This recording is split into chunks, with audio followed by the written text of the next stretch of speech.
Okay, here's a +2 ready to roll with the Turtles cassette already wound. The reason it's actually got a slightly different splash screen or BIOS screen is because I have this div IDE device. So it's actually, I think, in 48K mode, but that's not a problem.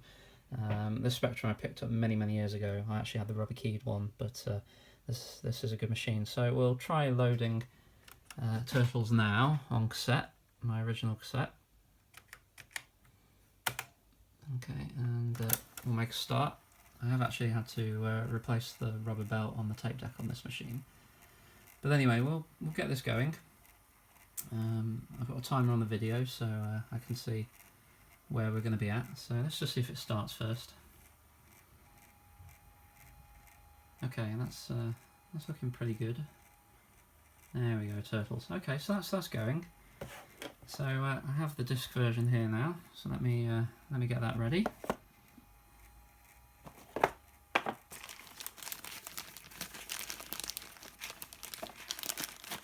So I have no idea about the history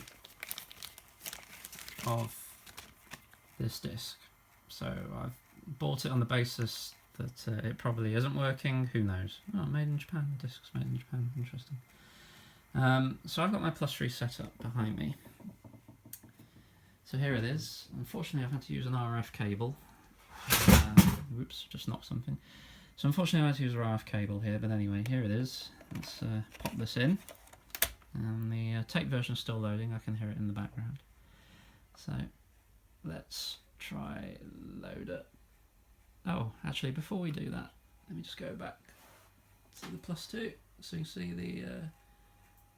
the loading title screens come up. It's beautiful, isn't it? It is a thing of beauty.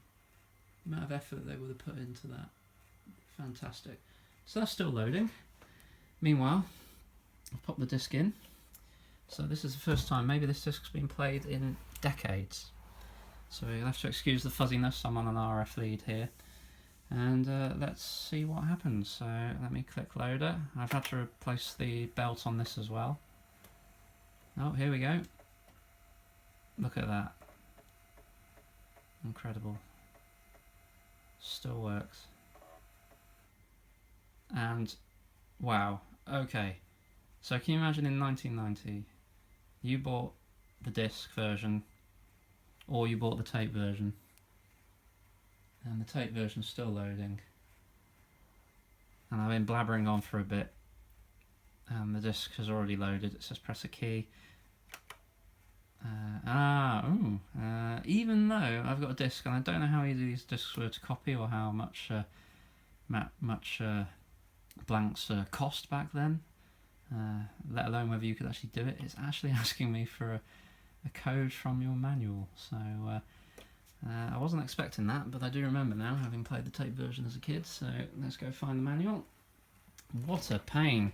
So can you imagine, after having bought the disc version, which would have been more expensive than the tape as well, you still have to enter a password.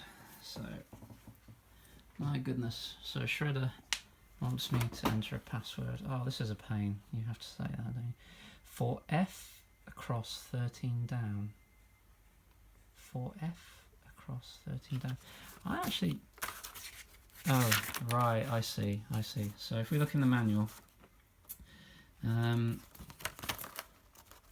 because some protection codes require you to turn to a particular page and read a particular paragraph, there is actually this hideous brown sort of putrid colour paper here, which probably is obviously to prevent photocopying, and it wants me to go to F across 13 down. Good grief, bear with me. F 13 down. Oh, this is horrendous.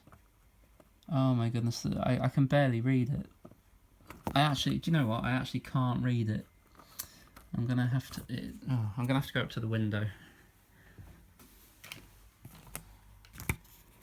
F and 13. Now, I think I'm reading, you probably can't see, but I think That's 8354. 8354. 8354. 8. Oops. Oh dear, how do I get rid of that? How do I delete the text? Shredder disagrees. Well, he didn't give me a chance, did he? Oh, you are kidding me. I across 18 down. Good grief. I think the tape will probably have loaded by the time I've actually successfully entered a password. 18 down. 1597. Okay, come on Shredder. 1597. 1597. Shredder accepts that. Fantastic. So we've pleased Shredder. The cassette's still loading. What's Shredder? Oh, Shredder's telling me he's taken April O'Neil. Good grief. It's all happening now, isn't it? We are waiting for you. Okay. Ha ha ha. So I have to say, it does look pretty colourful. This version, I think, is based upon the NES version, the NES version, which I do have. And the NES version, looks, the cassette's still loading.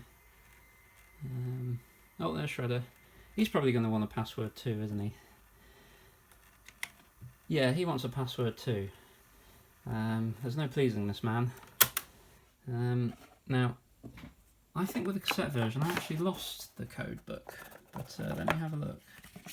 Because in the disc one it was in the centre. Yeah, I'd actually, on the cassette version, I actually lost the codes. They must have been, I can see the staples are a bit loose. They must have fallen out, so it doesn't look as though I'm going to be able to please Shredder. But there we go, and I think it took around 5 minutes for the tape version to load. So, wow, the disc is phenomenally quick.